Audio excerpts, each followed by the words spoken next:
Nigeria tiene una de las mayores poblaciones y economías de África. Eso, combinado con una gran riqueza de recursos naturales, una buena posición para el comercio global a través del Atlántico y una base económica diversa, significa que muchos economistas consideran al país increíblemente emocionante como un centro económico alrededor del cual el resto de la región podría crecer. En 2011, un grupo de economistas predijo que Nigeria sería la economía de más rápido crecimiento en el mundo entre 2010 y 2050. Por un tiempo, tuvieron razón, pues el país se volvió un centro clave de recursos, servicios, comercio y finanzas, sirviendo de puente entre la región y actores internacionales. Alguien debería haberles advertido sobre la capacidad de los economistas para predecir, porque desde su pico, en 2014, Nigeria se ha convertido en una de las economías que más rápido se contrae en el mundo. Las causas de este declive son a la vez demasiado conocidas y, al mismo tiempo, muy particulares de este país. La corrupción e inestabilidad son problemas evidentes, pero su causa es un interesante caso de inversión extranjera, desigualdad regional y conflictos internacionales. Luego están los problemas intangibles que Nigeria realmente necesita abordar. Lo primero que suele venir a la mente de la mayoría al pensar en Nigeria es una oportunidad de inversión dramáticamente incoherente enviada por un príncipe derrocado. Ahora, obviamente, esto es un poco una broma a estas alturas, pero este tipo de cosas importan. Para alcanzar su potencial, el país necesitará inversión y cooperación internacional. Si lo primero que la gente piensa al pensar en un país son estafadores, y lo primero que lee son conflictos en curso, no se proyecta la imagen de una inversión segura, y esto aplica incluso para los inversionistas más sofisticados. En un giro irónico y cruel, fueron las particulares condiciones económicas de Nigeria las que les dieron notoriedad desde un principio. Entonces, ¿puede Nigeria aún convertirse en la economía de más rápido crecimiento del mundo? ¿Qué necesitaría hacer para que eso sea posible? Y por supuesto, ¿qué es lo que actualmente los está frenando? Una vez que hayamos hecho todo eso, podemos poner a Nigeria en la tabla de clasificación de economía explicada. Nigeria y la región que habita todavía están visiblemente impactadas por muchos aspectos de su larga y a menudo trágica historia. Lo más notable, por supuesto, es la trata de esclavos del Atlántico, que, entre otras cosas, intensificó los conflictos tribales que aún perduran en la actualidad. La economía tal como existe hoy comenzó en los años 50, cuando empezaron a luchar por la independencia de Gran Bretaña, un impulso que muchos países alrededor del mundo también estaban viviendo al mismo tiempo. En 1956, durante la descolonización, Nigeria descubrió grandes reservas de petróleo, lo que la encaminó a ser el mayor productor de África.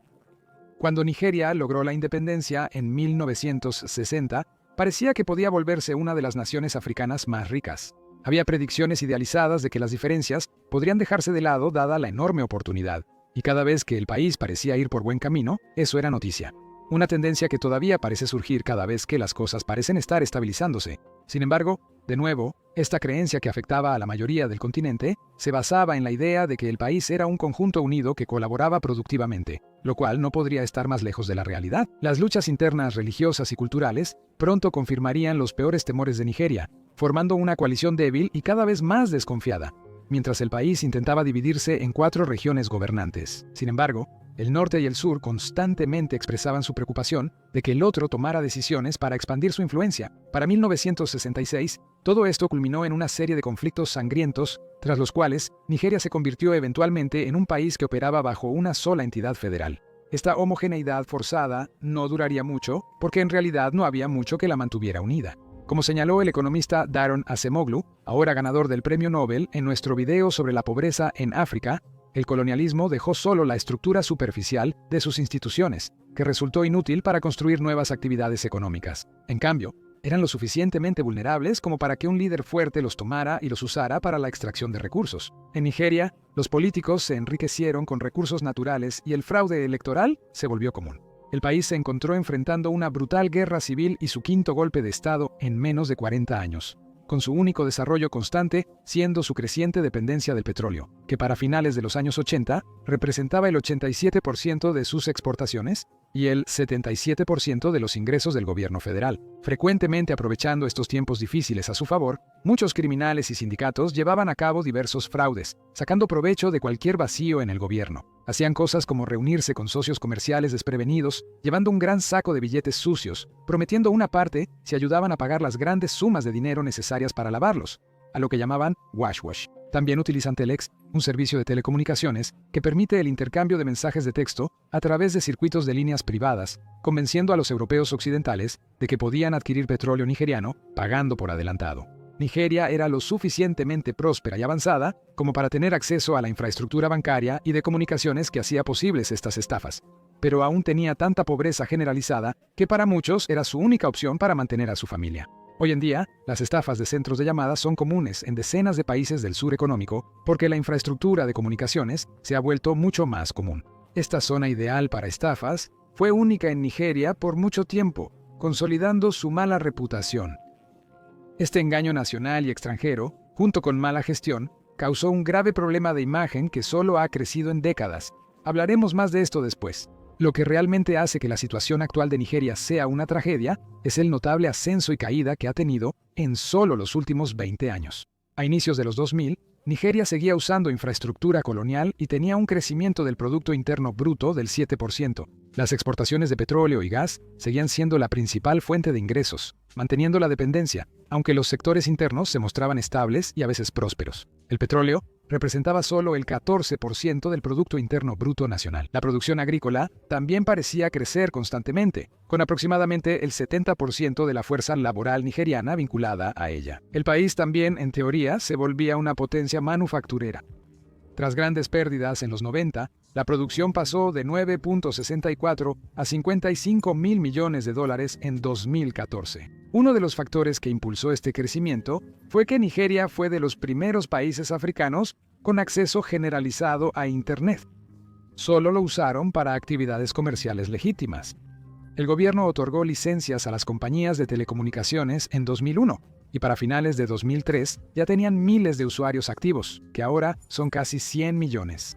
Por supuesto, esto se consideró un hito importante en el desarrollo de Nigeria porque el acceso a investigaciones académicas, información gubernamental y comercial, así como otros detalles previamente inaccesibles sobre el mundo que lo rodea, finalmente le dio al público el potencial de interactuar ampliamente y tomar decisiones más basadas en datos, al menos en teoría. Sin exagerar, si todo funcionara sin problemas, hay una buena posibilidad de que Nigeria pudiera haber sido o aún pueda convertirse en la próxima superpotencia económica africana. Con un aumento de la agricultura comercial, varias zonas en proceso de urbanización, acceso a Internet y el potencial de producir 2 millones de barriles de petróleo al día, el ascenso de Nigeria la hacía parecer menos un estado petrolero y más una nación autosuficiente con un recurso valioso, lista para competir con Sudáfrica.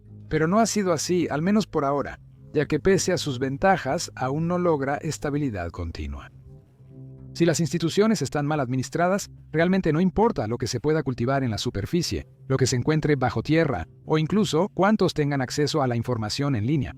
El país sin salida al mar, Botsuana, que no cuenta con las mismas ventajas geográficas, ha logrado alcanzar niveles récord de baja corrupción y mayor estabilidad, resultando en una economía que no es rica según los estándares globales, pero que es casi 5 veces más productiva que Nigeria, que cuenta con mayores recursos. Un logro posible gracias a estándares consistentes y confiables. Esta es la razón por la que el éxito de Nigeria, al analizarlo, en realidad no se concretó, y por la que los recursos, aunque pueden impulsar el crecimiento, suelen causar más daño que beneficios según las circunstancias. Entre 2014 y 2016, la caída del 44% en los precios del petróleo crudo impactó significativamente a Nigeria. Esto no sería un problema si las industrias nigerianas cumplieran con las expectativas y lograran superar la maldición del petróleo, pero no lo hicieron. Esta caída solo evidenció la dependencia de las industrias nigerianas del sector petrolero. Aunque la agricultura se veía como una industria en crecimiento, los rendimientos eran considerablemente más bajos de lo esperado, ya que la agricultura de precisión y los fertilizantes siguen siendo en general inaccesibles para la mayoría de los agricultores. La única causa identificada para el mayor rendimiento de los cultivos fue el crecimiento poblacional de Nigeria, que aumentó la mano de obra y el cultivo. Para colmo, la productividad individual sigue siendo muy baja. Una tendencia que solo se amplifica en los centros urbanos, lo cual va en contra de las ideas convencionales sobre la industrialización. Pero en economías como la de Nigeria y otras regiones subdesarrolladas, la manufactura en realidad puede ser una actividad no sostenible. En comparación con muchos de sus vecinos, el país ofrece muy poca supervisión regulatoria y una parte preocupantemente grande de sus propietarios y quienes ocupan puestos directivos se llevan mucho más que el empleado promedio. De hecho, durante los últimos 3 años de un crecimiento sin precedentes, eso pronto resultaría ser una distracción total de los problemas reales. Millones de nigerianos, más del 25% de la población, no tenían acceso a salarios bajos en absoluto. Más bien, estaban desempleados y en pobreza total. En muchas economías subdesarrolladas, quienes están desempleados o fuera de la fuerza laboral pueden recurrir a la agricultura de subsistencia para cubrir necesidades básicas, pero al urbanizarse rápidamente el país, esto no era opción para muchos en centros urbanos sin acceso a tierra. Todo esto es para decir que, aunque Nigeria prosperaba en términos de Producto Interno Bruto durante bastante tiempo, esto no, como suele suceder, representaba genuinamente la vida del ciudadano promedio. Y cuando incluso las principales cifras económicas empezaron a fallar, nada protegió al gobierno ni a sus conflictos en curso de un escrutinio extremo. Un escrutinio solo mostraría la disparidad que la mayoría de los nigerianos ya conoce. Aunque hubo mejoras iniciales en el transporte que conectaban a los nigerianos, no se resolvió la disparidad regional entre el norte, que es geográficamente un desierto árido sin recursos, y el sur, mucho más fértil, con mejores tierras de cultivo y abundante petróleo. Ahora, en la mayoría de las economías, esto normalmente solo animaría a la gente a mudarse del norte a las zonas con más oportunidades. Pero el país fue formado de manera rudimentaria por los británicos, sin mucha consideración por las regiones tribales que habita el país. Así que hay muchos grupos que no quieren abandonar su tierra natal, aunque no se estarían yendo del país. Para empeorar las cosas, la pobreza generalizada en las regiones del norte las ha convertido en el objetivo principal de grupos terroristas como Boko Haram, que causan estragos y provocan aún más daños a su ya debilitada industria, lo que, por supuesto, genera violencia y caos continuos en el país y ha obligado a muchas personas a huir. Las crisis de desempleo han dificultado la lucha contra ellos, pues muchos jóvenes del norte son reclutados a la fuerza o se unen voluntariamente por falta de oportunidades salariales. La violencia es tan extrema que compartir más detalles podría hacer que eliminen este video de YouTube. Esto, sumado a la clásica corrupción política, significa que gran parte de la inversión ha salido del país, llevándose consigo oportunidades económicas. El país puede convertirse en la capital financiera de África y beneficiarse mucho como facilitador de inversiones. Pero para lograr eso, debe haber una cultura de confianza, algo que se ha visto seriamente afectado por todas estas razones, y por el simple hecho de que para muchas personas, estafar suele ser la única opción que les queda. Nigeria ha tenido crecientes operaciones de estafa masivas en los sectores público y privado durante los últimos 50 años. Y con la proliferación de cibercafés, muchos de sus ciudadanos solo usan ese recurso para enviar correos electrónicos a occidentales desprevenidos con historias que involucran inversiones en petróleo o la clásica historia del príncipe nigeriano. Una firma holandesa de investigación privada informó que empresas e individuos perdieron cerca de $3.200 millones solo en 2005. Aproximadamente la misma cantidad que el país recibió en inversión extranjera directa legítima durante ese mismo periodo. Estas estafas a menudo se conocen como estafas 419, en referencia al Código Penal nigeriano, que las clasifica como fraude, lo que en realidad pone en evidencia otro problema que ni siquiera es culpa de Nigeria. Más del 70% de las estafas nigerianas en línea que la gente atribuye a la corrupción del país en realidad provienen de Occidente, así que tristemente hay muy poco que puedan hacer al respecto. Pero aún así continúan con la mala fama. Además, aunque el acceso en línea se presentó como una forma en la que todos los nigerianos ahora podían buscar oportunidades de negocios y educación de manera ética, las comunidades rurales y urbanas menos desarrolladas enfrentaron problemas de velocidad y acceso, generando un nuevo nivel de desigualdad llamado brecha digital y ampliando la diferencia en la alfabetización entre los jóvenes. Por supuesto, todo esto significa que Nigeria ha caído en una trampa demasiado conocida. Los planes del gobierno para beneficiar al público han tenido resultados dudosos. Persisten luchas internas sin objetivos claros y la dependencia de exportaciones no renovables mantiene una inestable montaña rusa económica hasta hoy. Y aún así, a pesar de todo esto, y es mucho, no significa que el sueño nigeriano esté fuera de alcance.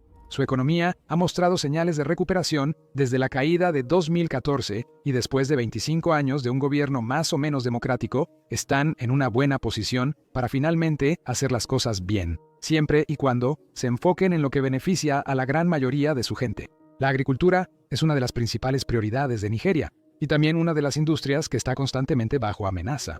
El clima, malas políticas de precios y de tenencia de la tierra han llevado a los agricultores a luchas violentas para competir y protegerse de las insurgencias. Aunque algunos de estos problemas están fuera del control de Nigeria, hay varias acciones que el gobierno puede tomar para mejorar drásticamente la producción. Menos del 1% de sus tierras está irrigado y el fertilizante no es común.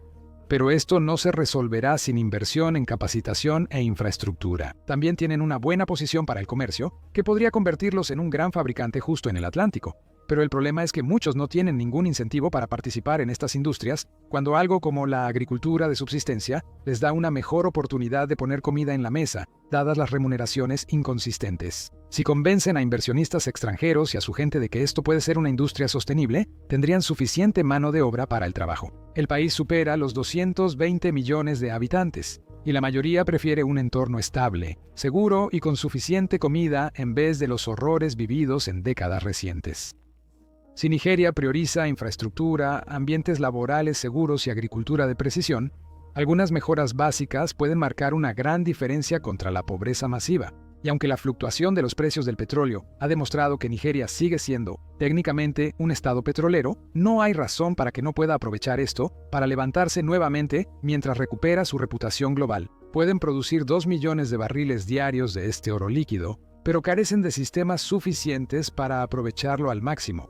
Una de las principales preocupaciones para Nigeria es que, aunque tienen mucho de este recurso no renovable, esta es posiblemente una de las industrias petroleras peor administradas del mundo, lo cual ya es mucho decir, y algunos líderes gubernamentales anteriores la han citado como su mayor fracaso. El gobierno posee 4 refinerías, pero son antiguas, a menudo incapaces de refinar productos petroleros porque se quedan sin piezas, o los materiales fueron robados durante la noche, lo que hace que los procesos sean peligrosos o simplemente imposibles. El liderazgo nigeriano ha buscado ayuda externa a empresas como Shell, pero suelen negarse porque, como en otras industrias del país, la corrupción constante ha hecho que la mayoría de los inversionistas se rindan con Nigeria. Tras el colapso, las investigaciones y luchas, gran parte de la inversión extranjera salió de Nigeria. Su potencial no bastó para retener a las empresas. Aunque hay recuperación, sin ayuda ha sido lenta. Las insurgencias continúan y la división es evidente en todas partes, lo que refleja la advertencia de la tragedia nigeriana, lo que resulta de adquirir una mala reputación. Se habla mucho de la maldición del petróleo, los recursos y la ubicación al tratar una economía en decadencia. Sin embargo, sin confianza, todo lo demás es ruido. La gente de Nigeria y su entorno toman decisiones basadas en el crédito social. Los números pueden verse bien, pero si las granjas han sido incendiadas, la gente no tiene acceso a la educación y cada inversión en infraestructura está en riesgo, nada de eso importa, especialmente si estos problemas no se han resuelto en más de 50 años. En realidad, la historia de Nigeria no es la historia de un estado petrolero, ni de pobreza, ni de crimen, al menos no de manera exclusiva. Es una lección para todos los países de que la imagen lo es todo. Lo demás vendrá después.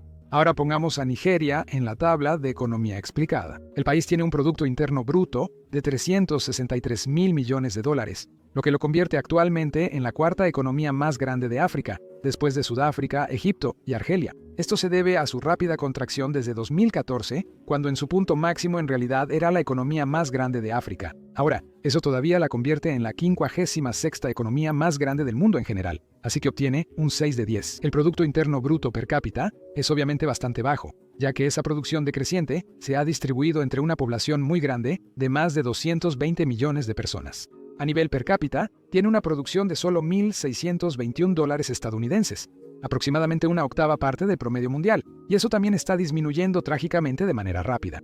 Por ahora, obtiene un 2 de 10. La estabilidad y la confianza son prácticamente inexistentes. Entre la corrupción, los conflictos regionales, la mala gestión de los recursos y su reputación, obtiene un 2 de 10, teniendo en cuenta que cualquier puntuación más baja significa que está luchando en una guerra civil total. El crecimiento también ha sido pobre. En la última década, el país ha perdido casi la mitad de su Producto Interno Bruto en uno de los descensos prolongados más severos del siglo XXI. 0 de 10. La industria claramente es deficiente, pero todavía tiene potencial. Una gran fuerza laboral barata y abundantes recursos naturales en una región necesitada de un centro comercial representan una gran oportunidad. Pero hasta que lo hagan, solo puede recibir un 2 de 10. En total, eso le da a Nigeria una puntuación promedio de 2.4 sobre 10, colocándola hasta aquí abajo en la tabla de posiciones, demostrando de manera decisiva el poder de una mala imagen de marca. Ahora,